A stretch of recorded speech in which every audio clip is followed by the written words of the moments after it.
ஓம் காளி தேவியே போற்றி போற்றி. ஓம் மகா காளியே போற்றி போற்றி. ஓம் பத்ரகாளி தாயே போற்றி போற்றி. ஓம் பைரவ காளி தேவியே போற்றி போற்றி. என் அன்பு குழந்தையே, இந்த மங்களகரமான தினத்தில் உனது பிரச்சனைகள் அனைத்தையும் போக்கி உனக்கு நல்லதொரு காலத்தை உருவாக்க வேண்டுமென்று வந்திருக்கும் இந்த தாயை அலட்சியம் செய்து விடாதே. யாருக்கோ எனக்கில்லை என்று நினைத்தும் சென்று விடாதே. உனக்கானது அதுவும் உன் எதிரினிடத்தில் இருந்து வந்த செய்தி என் குழந்தையே. இதை முழுமையாக கேட்டுவிட்டு செல் என் தங்கமே. என் அன்பு பிள்ளையே, அவசர செய்தியையே உன்னிடத்தில் உன் தாய் சேர்க்க வேண்டும் என்று வந்திருக்கிறேன். செவிகளை உன்னிடத்தில் இன்றி வேறு இடத்தில் வைத்து கொள்ள வேண்டாம். இந்த வாக்கை உன் காது கொடுத்து நீ கேட்க வேண்டும் என் தங்கமே, என் செல்வமே. இது ஒரு அவசர செய்தி, அதுவும் எதிரியின் இடத்திலிருந்து வந்த செய்தி. அந்த செய்தியை நீ கேட்கவில்லை என்றால் அவனோடு உன்னையும் அழிக்க காத்திருக்கிறான் என்பது உண்மை என் பிள்ளையே. நான் சொல்வது உனக்கு புரியவில்லை என்று நினைக்கிறேன். இதை நீ கவனமாக கேட்டால் மட்டும்தான் என்ன நடக்கப் போகிறது, ஏது நடக்க இருக்கிறது என்பது அனைத்தும் உனக்கு முழுமையாக தெளிவாக புரிய வரும் என் அன்பு செல்வமே. அவன் இத்தனை நாள் உன்னை அழிக்க வேண்டும் என்றுதானே ஓடி அவன் உழைத்து கொண்டிருக்கிறான். உன்னை அழிப்பதற்காக. எதற்காக இப்படி அல்லும் பகலும் ஓடிக்கொண்டிருக்கிறான் என்று நீ நினைத்தாய்? உனக்காகவும் உன்னை அழிப்பதற்காகவும் தான் என் தங்கமே. எதை செய்தால் என்று எதை செய்ய வேண்டுமானாலும் காத்திருக்கிறான். தேடி தேடி கண்ணில் கண்டதையும் காதில் கேட்டதையும் வைத்து செய்து உன் வாழ்க்கையை ஒளிமயத்திலிருந்து எடுத்து இருளுக்குள் போட்டு உனக்கு வலிகளையும் வேதனைகளையும் கொடுக்க உன் வாழ்க்கையை சீரழித்து கொண்டே வந்து இருக்கின்றான். இதை செய்யத்தான் அவன் இத்தனை பாடுகள் பட்டு கொண்டிருக்கிறான். அவனுக்கு வந்த சீரழிவுகளை உனக்கு திருப்பிவிட வேண்டும் என்று எண்ணத்தோடு அவன் இதையெல்லாம் செய்து கொண்டிருக்கிறான் என் தங்கமே. நாளை விலை மதிப்பில்லாத ஒரு பரிசை நான் அவனுக்கென்று கொடுக்க போகிறேன். அந்த பரிசை பெறும்போது அவன் என்ன நிலையில் இருப்பான் தெரியுமா? நான் மட்டும் இதில் பாதிக்கப்படக்கூடாது, அவனையும் சேர்த்து நான் அழிப்பேன் என்று உன்னையும் அவன் கை நீட்டி சொல்லிக் கொண்டிருக்கிறான் என் பிள்ளையே. நான் அவனுக்கு கொடுக்க வேண்டியதை கொடுக்க நினைக்கிறேன். அதை ஏதோ மூலம் அவன் அறிந்து உன்னையும் அதனுடன் அழித்து போய்விடலாம், அழைத்து உன்னையும் அழித்து விடலாம் என்று நினைத்து கொண்டிருக்கிறான் பிள்ளையே. அதனால்தான் ஓடோடி உன் தாய் உன்னை காப்பதற்காக வந்திருக்கின்றேன். அவன் வாழ வேண்டும், நீ அழிய வேண்டும் என்று நினைத்து இருக்கும் அவன் அழிய போகும் நேரத்தில் நீ வாழட்டும் என்று நினைப்பான். நான் சொல்லிக் கொண்டிருப்பது உனக்கு புரிகிறதா? அந்த மரண யோகத்திலும் கூட உன்னை தனியாக போக மாட்டேன். நான் தனியாக போக மாட்டேன். நான் போகும்போதும் அவனையும் இழுத்து செல்வேன் என்று கூறிக்கொண்டிருக்கிறான் பிள்ளையே. அவன் தனியாக செல்ல மாட்டானாம்.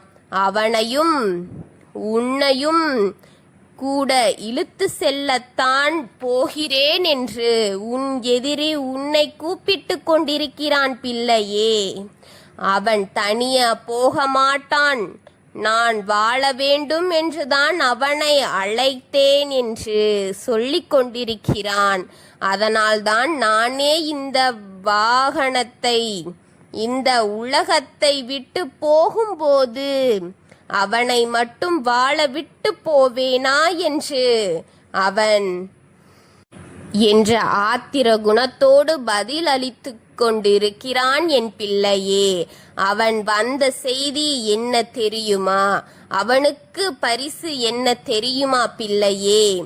அதையும் நான் உன் செவிகளுக்கு கேட்குமாறு கூறுகின்றேன். இதை தெளிவாக கேட்டு தெரிந்து கொள். ஒருவனின் இல்லத்தையும் ஒருவரின் உள்ளத்தையும் கெடுத்தாள் என்றால் என்ன கிடைக்கும் தெரியுமா? ஒருவரின் வாழ்க்கையை கெடுத்தால் என்ன கிடைக்கும் தெரியுமா? ஒருவரின் வாழ்க்கையை கெடுக்க நினைத்தால் என்ன கிடைக்குமோ? ஒருவரின் இடத்தில் எதை பிடுங்க நினைத்தால் என்ன நடக்குமோ? இன்னொரு உறவை பறித்து தன் உறவாக மாற்றிக்கொள்ள நினைத்தால் என்ன நடக்குமோ? ஒருவர் குடும்பத்தை சீர்குலைத்து பார்க்க வேண்டும் என்று நினைத்தால் என்ன கிடைக்குமோ? அவரின் கண்ணீரை என்னுடைய சந்தோஷமாக இருக்கிறது என்று சொன்னால் அவனின் கதை என்ன ஆகப் போகிறது என்று பார்க்கும் நேரம் நெருங்கிவிட்டது என் பிள்ளையே. நான் எதற்காக உன்னை தேடி வந்திருக்கிறேன் தெரியுமா? அவன் சொன்ன விஷயம் நடக்க கூடாது, அவனுக்கு வருவதை திருப்பிவிட்டு உன்னை விட்டு சென்று விட வேண்டும் என்று காத்திருக்கிறானே என் பிள்ளையே. அவனை நான் அழிக்கப் போகின்றேன், அவன் இல்லாமல் ஆக்க வேண்டும் என்பதற்காகத்தான் இப்பொழுது நான் உன்னை தேடி வந்திருக்கின்றேன். இதை உன்னிடத்தில் கூறிவிட வந்திருக்கின்றேன்.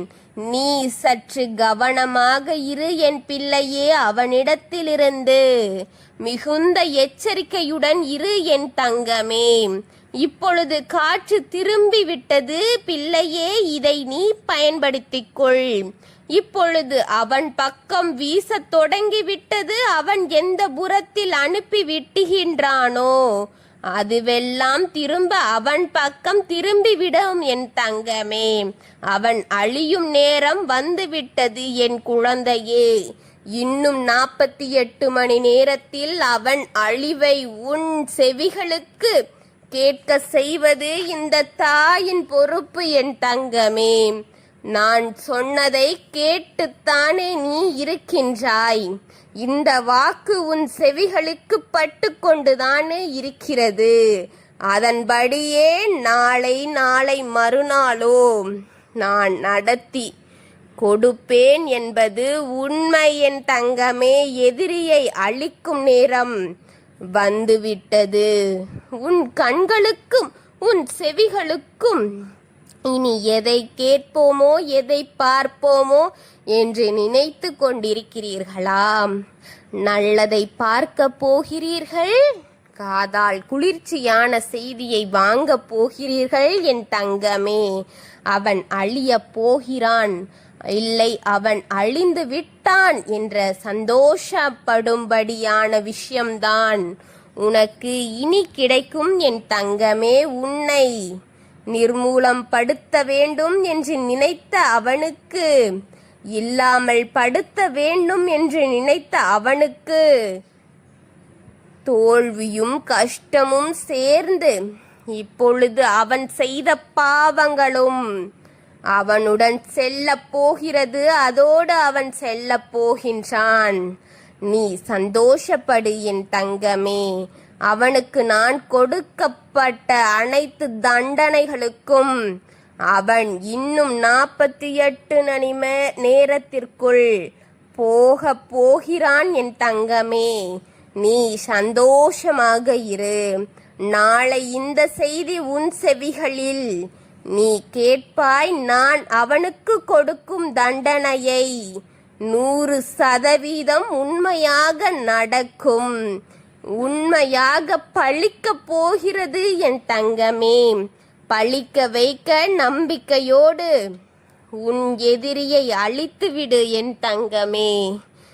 உன் வாக்கை கேட்டாய் என்று நம்பி உன் தாய் உன்னை அதிலிருந்து காப்பாற்றுவதற்காக உன் வீட்டின் வாசலின் வெளியே நின்று கொண்டிருக்கின்றேன். இதை கேட்டுவிடு. உன்னை அழிக்க துடிக்கும் அவனின் இரத்தத்தை குடிப்பது இந்த தாயின் வெற்றி என் தங்கமே. இன்னும் 48 மணி நேரத்தில் இதை நடத்தி கொடுப்பேன். நம்பிக்கையோடு இரு என் குழந்தையே. உன்னை நலமான வழியில் வாழ வைக்கத்தான் உன் தாய் இத்தனை போராட்டங்களை சந்தித்து கொண்டு வருகிறாள் என்பது உண்மை என் குழந்தையே. உனக்காக தான் இந்த தாய் இத்தனை போராட்டங்களை சந்திக்கின்றேன். என்னை அலட்சியமாக எண்ணிவிடாதே. என் அருளில் இருக்கும் குழந்தைகளின் நிலை எப்பொழுதும் உயர்வாகத்தான் இருக்கும். நான் அவர்களை என்றும் கைவிட்டு விட மாட்டேன். என் நிழலில் வாழும் என் குழந்தை சன்னதியை உயர்த்தி பெரும் அளவில் வெற்றியை கொடுத்து நிம்மதியான வாழ்வையும் நிம்மதியான ஒரு சூழலையும் ஏற்படுத்தி கொடுப்பேன். நான் இருக்கிறேன் என்ற நம்பிக்கையில் இருக்கும் என் குழந்தைகளுக்கு என்றும் துணையாக இருப்பேன் என்பது சத்தியம். என் ஆசீர்வாதத்தில் நிறைந்த குழந்தை இதை முழுமையாக கேட்கும். என்னை தேடி வந்த என் குழந்தை இதை முழுமையாக கேட்கும் என் குழந்தையின் வாழ்க்கை முழுவதுமாக நான் காவலாக இருந்து அவரை காப்பாற்றி கரை சேர்ப்பேன்.